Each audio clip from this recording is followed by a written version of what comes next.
I'm not trying to scam anybody here. Well, hey there, and welcome back to a very cold edition of Dudecraft. Today I'm going to be showing you how I made a French cleat storage solution for my Masca pockethole joinery system. Complete with storage bin for all the knickknacks and doodaddys that come with it. So, grab a beverage, sit back, relax, and enjoy the show. Let's get on with it. Well, alright then. We're just going to jump right in here and we're going to start with making our cleats. I got some old block of wood I found, and I'm going to cut it down into 3/4 inches thick and 3 inches wide. And I'm going to put a 45-degree bevel on it so that it can function as the French cleat. You know, pretty much standard stuff.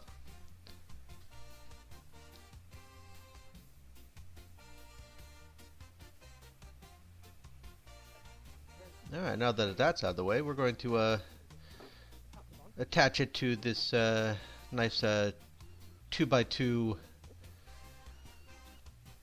coated plywood I found. And I'm going to drill some pilot holes, and we're going to go ahead and make a recess for the screws so they don't stick out. I'm going to start with the top here, make sure it's all nice. We're going to hang it up on the French cleat, and we're going to do this the easy way. We're going to put that in there.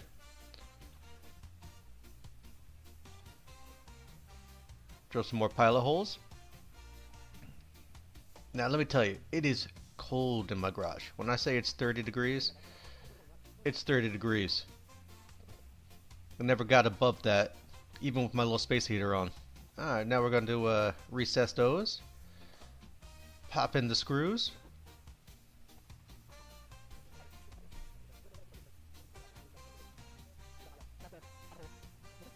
Alright, now we're going to attach my Masca pockethole jig.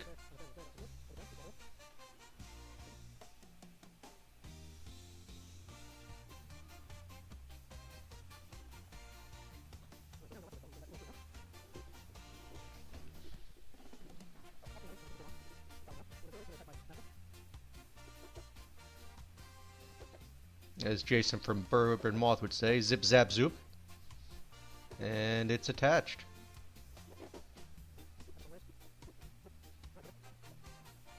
Next thing we're going to do, we're going to make a storage box for all the doodads and knickknacks to come with it.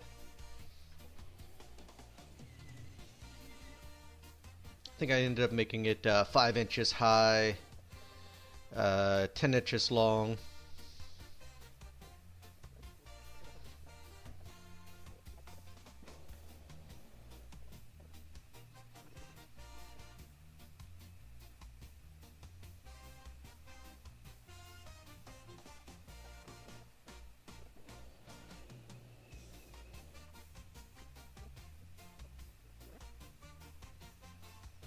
Maybe we're just putting the groove in it for the lid. I did it a 1/4 inch deep groove, and I just gradually increased the width so it wouldn't be too big or too small. And see, it fits in there nice, slides nice.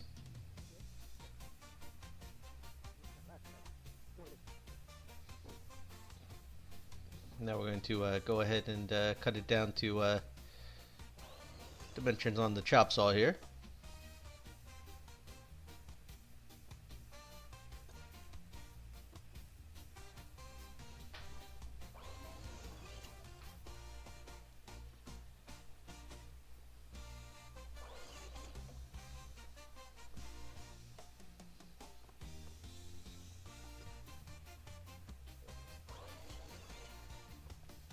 Are doing this.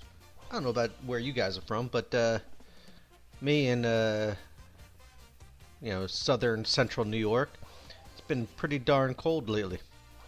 My garage has not been a welcome environment conducive to abiding. I got some ideas to work on that, but it's gonna take time because I got to find some materials and I got to fix up my propane heater I got. But it's a project I'm sure you guys might like. It's going to be interesting.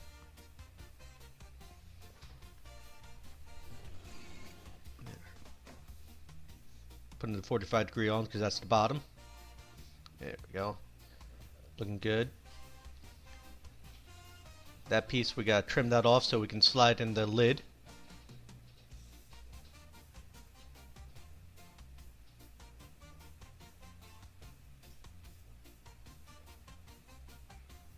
Pretty close. I just got to take off a little lip. And there we go.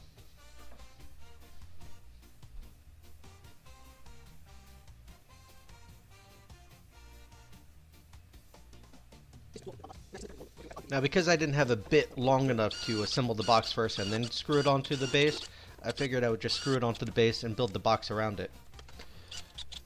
You know, sometimes the simplest method is the best method.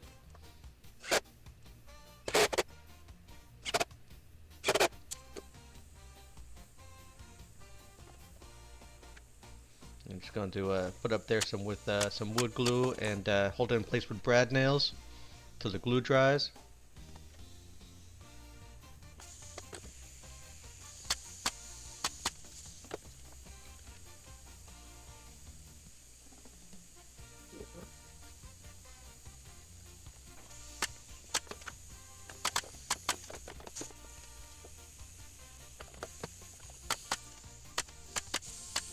Alright, there we go. I'm going to put a strap on it to keep it all like square and tight while the glue dries. I think it could be a bit of a bugger to set up. Need like 8 arms.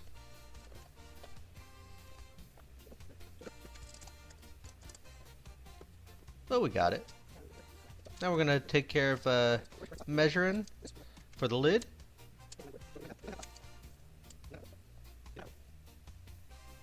Now we're just going to cut a little piece of 1/8 inch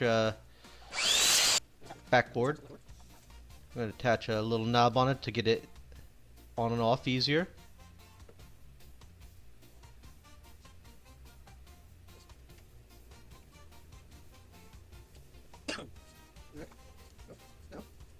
Wipe off the excess glue. Slide it in. Look at that, it fits and works. Now we're just showing it off, you know, door opens. It's nice and level. We're going to clamp it to the table. Give you a little demonstration.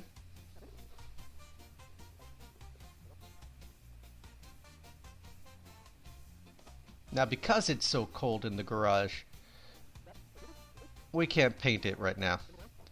So this is going to have to stay unpainted until spring, in which we will then paint it. We already got the two-tone rocking with the white background. Right. Get all the doodads in there. Now we're going to hang it up. And there we go.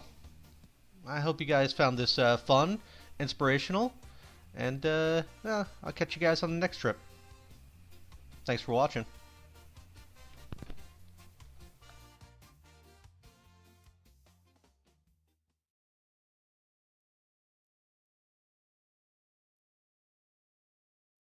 Yeah, well, the dude abides.